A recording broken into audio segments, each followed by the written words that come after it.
আজকে সব ব্রাঞ্চ নিয়ে আর আমাদের এখানে মিলিয়ে প্রায় 11 জন বাতাসার মেশিনের ট্রেনিং করতে এসেছে। এই যে দাদারা এসেছে, কোথা থেকে এসেছে বলবো না, এই দাদা কোথা থেকে এসেছে বলা যাবে না, এই দাদা কোথা থেকে এসেছে বলা যাবে না। আরও আসছে আমাদের এই নবদ্বীপের ব্রাঞ্চে 5খানা কাস্টমার এসেছে, আর আপনার মেদিনীপুর বজবজ মিলিয়ে 6খানা, মোট 11খানা বাতাসা মেশিনের ট্রেনিং চলছে। বারাসাতের শুভঙ্কর মাতাল, হৃদয়পুরের শুভঙ্কর মাতালের বাড়িতেও এত লোক যেত না। দেখুন এইখানে প্রায়, এটা বন্ধ করতে এইটা ভাই, এইখানে যত মেশিন ছিল প্রায় 22খানা ট্যাঙ্ক ছিল, সব হাপুস। 1খানা ট্যাঙ্কও আছে ভাই, আর 22খানা তো ট্যাঙ্ক ছিল মেশিনের, সব তো শেষ। কর তো ওইটা দেখিয়ে চলে যাস ভাই আজকে, ঠিক আছে। এই যে ছোট্টু ভাই দেখুন ইলেকট্রিক প্যানেল মেশিনের কীভাবে তৈরি হয়, সব আমরা নিজের হাতে করি। মেশিন যেমন নিজের হাতে হয়, ইলেকট্রিক প্যানেলও নিজের হাতে হয়। দেখুন সব নিজের হাতে হচ্ছে সব। এটা হচ্ছে আবার 20 ফুটের মেশিন, এইটা 10 ফুট 10 ফুট করে আছে, আর এইগুলো হচ্ছে 17 ফুটের মেশিন। চারিদিকের কাস্টমার, এই যা দেখছেন সব কাস্টমার, ওই যে কাস্টমার।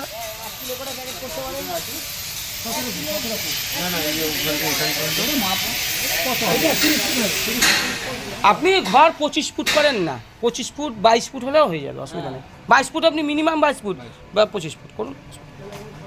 এই দাদারাও এসেছে, কোথা থেকে এসেছে কোনো নাম ফাম বলছি না। এই দেখুন মেশিন একবার রেডি হয়ে যাচ্ছে, কাল থেকে আবার নতুন ক্ষেপের 10খানা মেশিন ধরা হবে। অমিত, যতগুলো মেশিন ছিল সব তো হাফিস হয়ে গেল, যা ছিল সবই চলে গেছে।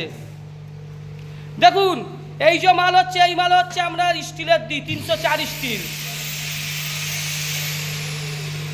কেননা দিনকাল ভালো না, যে কোনো সময় খাদ্যদ্রব্যের জিনিস খারাপ দিলে পরে রেট হওয়ার ব্যাপার থাকে। একটা মেশিনের জন্ম দেখ কিভাবে হয়, দেখ শুভঙ্কর মাতাল হৃদয়পুরের কিভাবে মেশিনের জন্ম হচ্ছে। এই বারাসাতের শুভঙ্কর, হৃদয়পুরের যেটা শুভঙ্কর মাতাল, ও বাতাসা, ওর ফোলা ফোলা বাতাসা করে, ঢ্যামা ঢ্যামা, ওর বাতাসার মেশিনে কোনোদিন বাতাসা হয় না, যেটা পুরুলিয়ার চিটিংবাজের মেশিন। আর ওর গুঁড়ো ভালো না, আর ও তো মাতাল, ও মনে হয় বাতাসা করার সময় বাতাসার মধ্যে মদও মিশিয়ে দেয়, ওর জন্য বাতাসা থেকে কেমন ভ্যাপটা গন্ধ বেরায়। অমিত, বারাসাতের এই শুভঙ্কর মাতালের বাতাসার মধ্যে কি মদ মেশায়? হ্যাঁ, কি মনে হচ্ছে? হ্যাঁ, নিজেই মাতাল, লোককে কি গাছ টেকাবে, সবসময় মদ খেয়ে লোকটাকে। একের পর এক আজকে মেশিন চলে যাচ্ছে আপনার মিদনাপুর।